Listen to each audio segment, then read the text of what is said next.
canal Tudo em Ciência. A gente está na série Penso, Logo Resisto, em apoio do programa de pós-graduação em Políticas Públicas na nona Jornada Internacional de Políticas Públicas, e que estamos trazendo os principais conferencistas, palestrantes, personalidades que têm transitado na jornada para debater um pouco a pauta do que tem sido esta jornada. Conversamos agora com Antônio Gonçalves Filho, ele que é professor de Medicina da Universidade Federal do Maranhão e hoje é o presidente nacional do ANDES, o Sindicato Nacional dos Docentes de Ensino Superior. Antônio, obrigado por disponibilizar esse seu tempo, que eu sei que é corrido, para a nossa entrevista aqui nesse canal. Nós vamos pautar com o professor Antônio, sobretudo, a questão do programa Futurice, que é o que tem mexido com todo o universo acadêmico das universidades federais, do IFMS, como estratégia do governo Bolsonaro, do governo atual, para a educação superior. Antônio, o que é o projeto Futurice? Olá, Franklin, uma satisfação estar aqui. Nós temos que entender o contexto da educação superior no Brasil. Nós estamos numa fase de cortes no orçamento público, inclusive cortes consideráveis na educação, que têm sido sucessivos desde 2015. Então o governo ele tenta pautar o tema dentro do tema da educação, apresentando um programa Futurice. Mas nós, antes de discutirmos o Futurice, queremos a garantia do financiamento público para as instituições públicas. Então nós queremos reverter os cortes. Esse é o primeiro passo a ser considerado. Ao analisarmos o Futurice, é importante nós caracterizarmos não como um programa apenas do governo Bolsonaro. O Futurice ele é mais uma etapa do processo de acumulação capitalista. Se nós pegarmos a história recente do capitalismo a partir da década de 70, com a crise do petróleo, a gente observa que os organismos multilaterais que estão a serviço do capital têm apresentado um projeto buscando, obviamente, manter o patamar de lucro, de lucratividade do capital, e dentro desse projeto tem um capítulo da educação. Se remontarmos ao consenso de Washington no final da década de 80, lá já explicita, na perspectiva do capital, como que deveria ser a educação, o ensino superior, que é privado, basicamente. Esse projeto ele teve continuidades e descontinuidades nas últimas décadas, avançou muito no governo Fernando Henrique Cardoso, ao final do qual nós tínhamos 75% das instituições de ensino superior privadas e apenas 25% delas públicas, sendo que são as públicas as que mais fazem educação superior, no ensino, pesquisa e extensão, e principalmente na produção de conhecimento científico. Mais de 90% vem das instituições públicas. Então, esse projeto é um projeto do capital para a educação dos países do capitalismo periférico, em especial para a América Latina. E aí tem vários documentos. Depois do consenso de Washington, teve um documento do Banco Mundial que analisa a evolução desse projeto na década de 90, que é um documento chamado Educação Superior, Análise de uma Experiência. Lá tem muito claramente dizendo a ampliação do empresariamento, da privatização e tudo mais.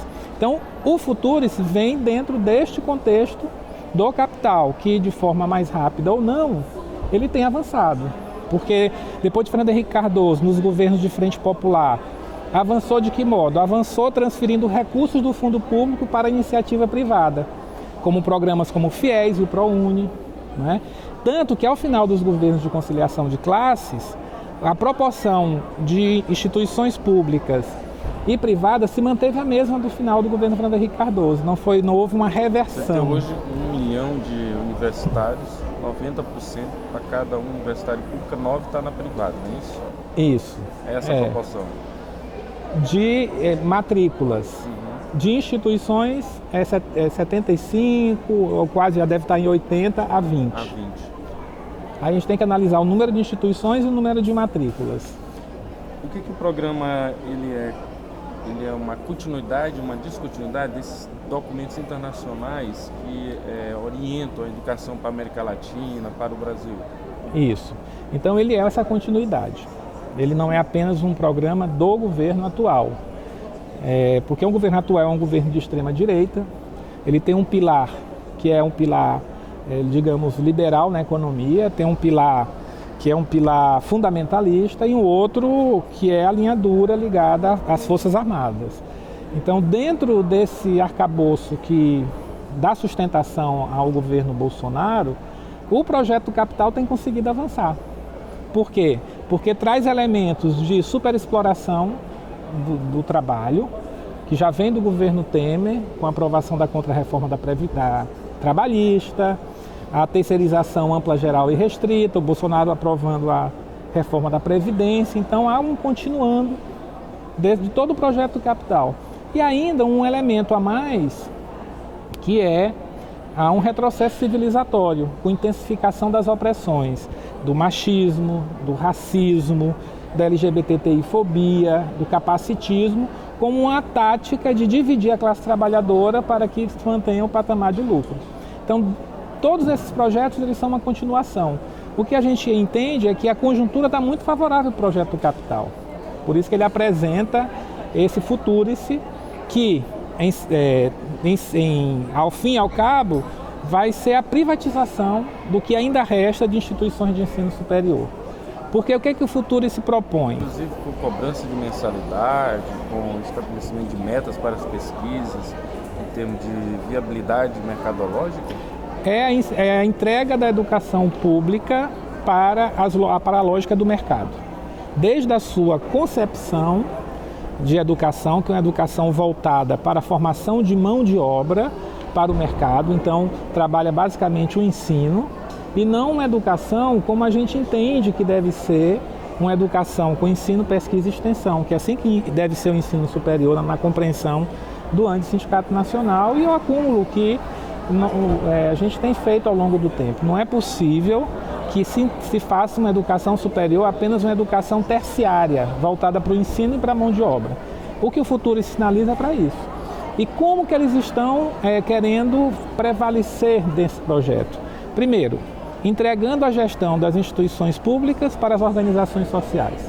Ora, se formos avaliar a forma de gestão de organizações sociais na saúde, que é um parâmetro pertinente, vamos observar que é um desastre. Porque é muito escândalo, desvio público, de recursos públicos, e não melhorou a assistência. Então, a experiência com as organizações sociais é muito ruim na saúde. Por que seria boa na educação?